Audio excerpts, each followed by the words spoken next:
This is the firing room, launch control for the Apollo missions. This is not a mock-up. These are the very consoles we sat at when men first took off to fly to the moon. The tragedy of Apollo 1 had put us a year and a half behind. We were making up for it in one big leap, and we were doing it with a rocket that no man had ever flown before.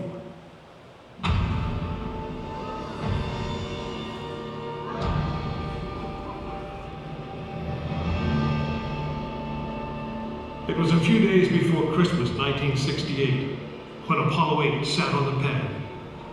She was the first of a new kind, a moon rocket. This was the Phoenix, risen from the ashes of Apollo 1.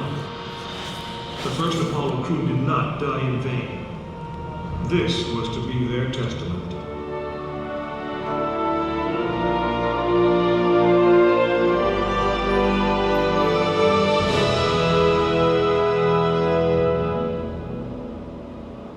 "36 stories high, she had been fully fueled throughout the night. The liquid oxygen in her tanks caused ice to form on the outside of the craft. The extreme temperature differences between the air and the sub-zero fuel caused the metal skin of the rocket to expand and contract. Everyone who was on the pad agreed. It was as though the rocket was alive, breathing, straining at the leash. Earlier in the morning, astronauts Frank Borman, Jim Lovell, and Bill Anders had made their final preparations before taking that long ride out to the waiting spacecraft. The minimum safe distance from a Saturn V at liftoff was 3 miles. The reason was simple. When fully fueled, the rocket contained the explosive power of an atomic bomb. As the clock counted down, the astronauts and all of us in launch control went through the pre-flight checks. Our hands on the controls of the most powerful, most complex machine ever built. It had over 2 million separate systems, and to bring these men back alive, everything had to work perfectly. Each individual system had been tested, but what we didn't know was how they would perform when all 2 million began to work together. That moment would come when the countdown clock reached 0.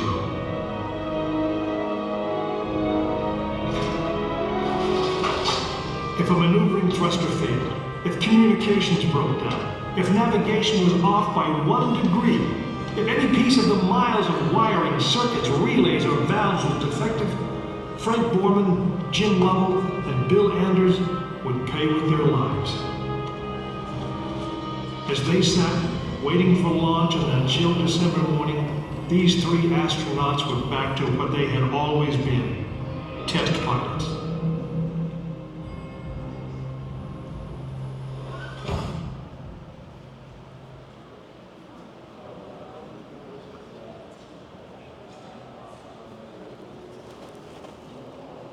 You are now in the final minutes before the launch of Apollo 8, right here where it actually happened.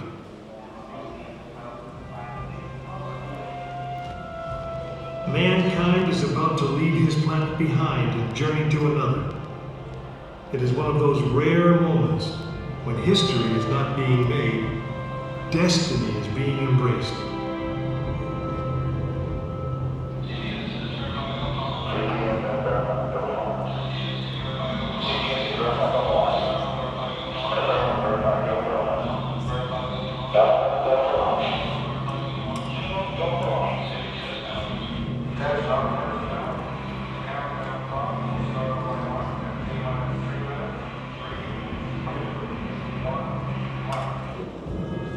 This is launch control, T-minus 3 minutes and counting.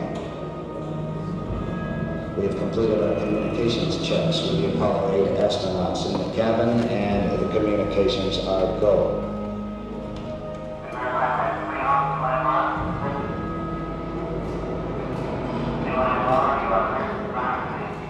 During this period, and once we do get the firing command, the various tanks within the 3 stages of the Saturn V launch vehicle begin to pressurize. command is in. We are now on the automatic sequence. T-minus 2 minutes, 20 seconds and counting.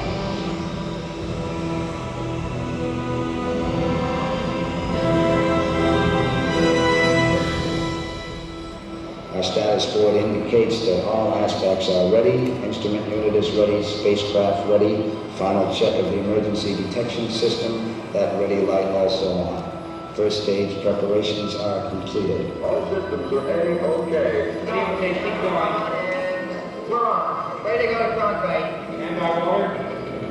Okay, you're on. All systems go. Camera at 45 seconds and counting. The first stage liquid oxygen tank has been pressurized and the pressure is still building up. Coming up in 90 seconds, mark, T-minus 90 seconds and counting. The Apollo 8 crew standing by, spacecraft commander Frank Borman, Jim Lovell, Bill Anders. We now report that the liquid hydrogen tank in the third stage is pressurized, 1 minute 15 seconds.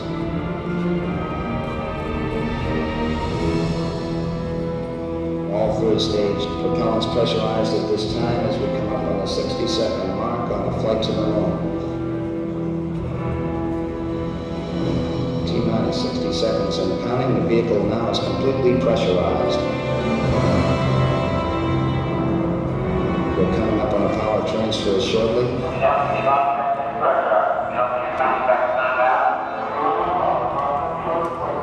We have the power transfer. We're now on the flight batteries within the launch vehicle.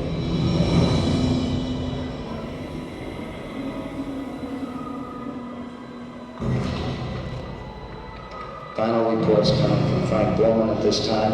Final look at the switch list aboard the spacecraft. 20 seconds, all aspects. We are still go at this time.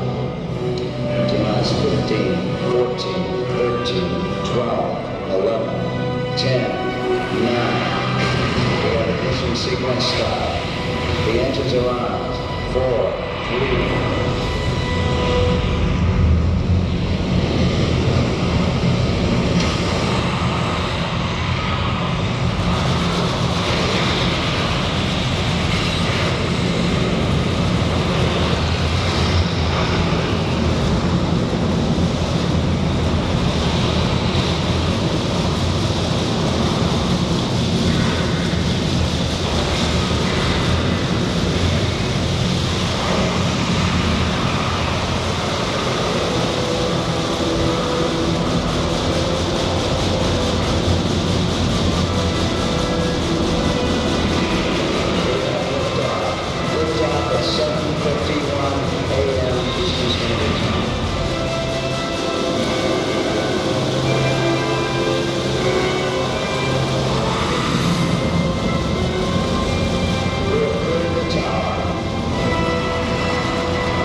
Apollo 8 successfully orbited the moon, and the astronauts returned safely to the Earth.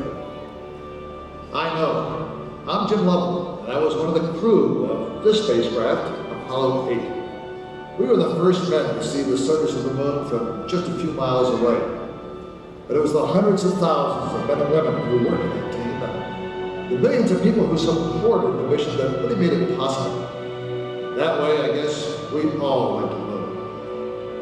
Now, on the other side of those doors, you'll find an actual Saturn V moon rocket. It's still the most powerful, the most complex machine ever built. And I guess it's the only one that can take you to another planet. I actually got to fly one on a second flight to the moon called Apollo 13. But that's another story.